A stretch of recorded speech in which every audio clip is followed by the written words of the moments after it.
Где была, где была?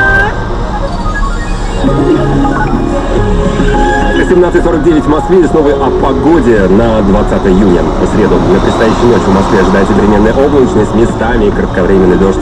Минимальная температура плюс 18 градусов и ветер со стороны Санкт-Петербурга будет дуть. Завтра днем по области местами кратковременный дождь, максимальная температура плюс 25, а сейчас плюс 24, переменная облачность и, к счастью, без осадков. Давление в пределах нормы. Пока это все о погоде на Русском радио. Реклама на Русском радио.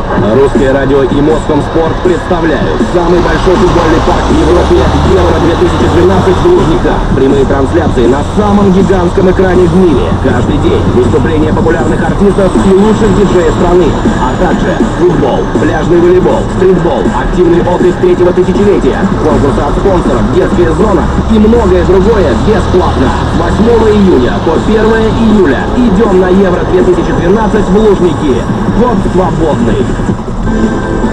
Ничто так не отрезвляет, как цены на спиртное. Рекламная служба Русского радио 913-9963.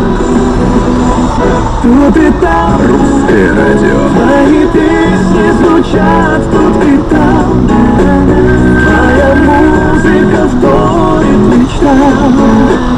И с тобою поют города. Русское радио.